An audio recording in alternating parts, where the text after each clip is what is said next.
So మనం చూసుకున్నట్లయితే దశల వారీగానే రుణమాఫీ. అవును, రుణమాఫీ అనేది ఖచ్చితంగా దశల వారీగానే జరుగుతుంది. వచ్చే నెల 15 నుంచి రైతుల రుణమాఫీ ప్రక్రియ ప్రారంభించేందుకు సర్కార్ కసరత్తు. మాఫీ కోసం 35,000 కోట్లకు పైగా అవసరమని అంచనా.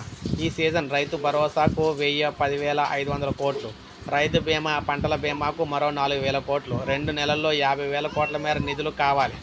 రైతు కార్పొరేషన్ పెట్టి రుణం తీసుకోవాలనే యోచన. నేరుగా బహిరంగ మార్కెట్లో అప్పు చేసే యోచన. ప్రభుత్వ భూములు తాకట్టు పెట్టే దిశగా కూడా ప్రతిపాదన. పథకాల భారం తగ్గించుకునేందుకు పరిమితుల పరిశీలన. రైతు భరోసాకు కిసాన్ సమ్మాన్ నిబంధన వర్తింపు. 5 ఎకరాల పరిమితి. సాగు చేసే రైతుకే సాయంపై దృష్టి. సో ముఖ్యంగా మనం ముందుగా రైతు భరోసాకు సంబంధించి చూద్దాం. రైతు భరోసా సంబంధించి మనం చూసుకున్నట్లయితే సో పీఎం కిసాన్ యోజనలో భాగంగా రైతులు ఎవరైతే ఉన్నారో వారికి ఇస్తే ఎలా ఉంటుంది అని చెప్పేసి ఆలోచిస్తూ ఉన్నారు. అదేవిధంగా 5 ఎకరాల సీడింగ్ కూడా పెట్టబోతున్నారు అనమాట. పరిమితి అయితే పెట్టబోతున్నారు. అలాగే సాగు చేసే రైతులకు ఇవ్వాలని కూడా నిర్ణయించడం అయితే జరిగింది. సో ఈ విధంగానే మనకి రైతు భరోసాకు సంబంధించి అప్డేట్ అయితే ఇవ్వడం జరుగుతుందన్నమాట. తొందరలోనే రైతు భరోసాకు సంబంధించి డబ్బులు అయితే విడుదల చేస్తూ ఉన్నారు.